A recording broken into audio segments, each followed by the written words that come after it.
right, ladies and gentlemen, boys and girls, welcome back. It is just Harmless Dave here, the Real Music Observer, observing real music in real time for real people just like you right there, and just like me right here. Chicago the band right now is being out-Chicagoed by a band from Russia called Leonid and Friends. Holy crap, Batman, have you seen some of these videos? I've talked about this before.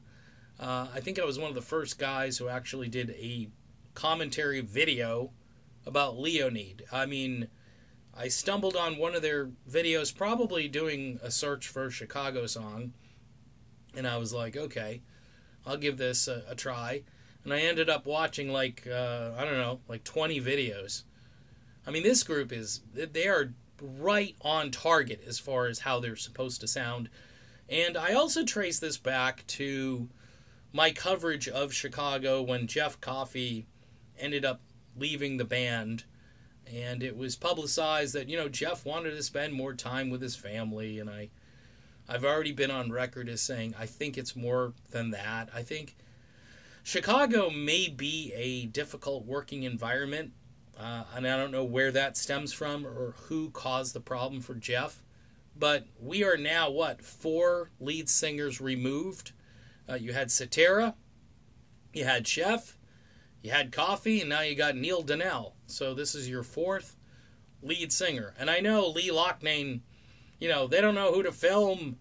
MTV era, who do you film? You film the lead singer, Lee. That's typically what you do. So that still cracks me up in the documentary. We didn't know who to shoot. Do you shoot the drummer? No, you don't shoot the drummer. I mean, shooting by taking the pictures or the videos. You take the lead singer, and so Cetera became the star.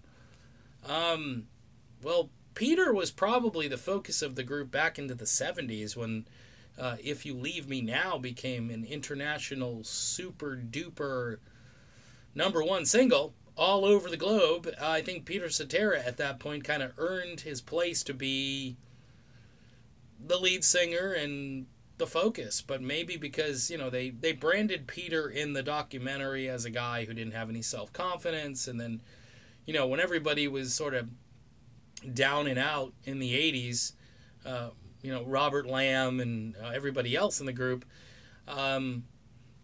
Peter was the guy who, I think, picked up the slack, he and David Foster, and the rest is history. But right around the time that Jeff Coffey left, I think a lot of people started looking for alternative sources of Chicago music, and this band from Russia just swooped right in.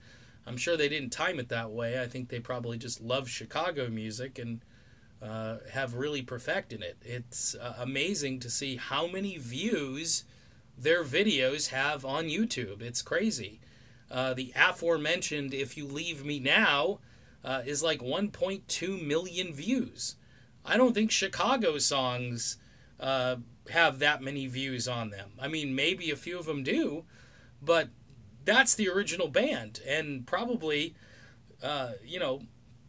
videos of the original song with Peter Cetera or whoever was in the band originally, whether that be Terry Kath or, whoever else is left.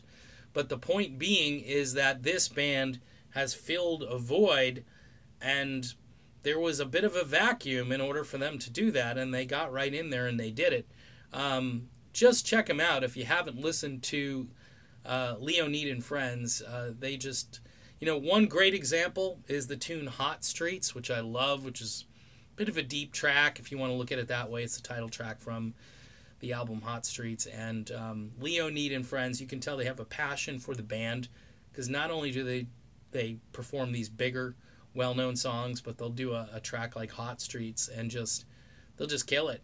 So, Chicago being out-Chicagoed, and yeah, I know they're still out there, and they got the Vegas residency and Venetian and all that stuff. Yay!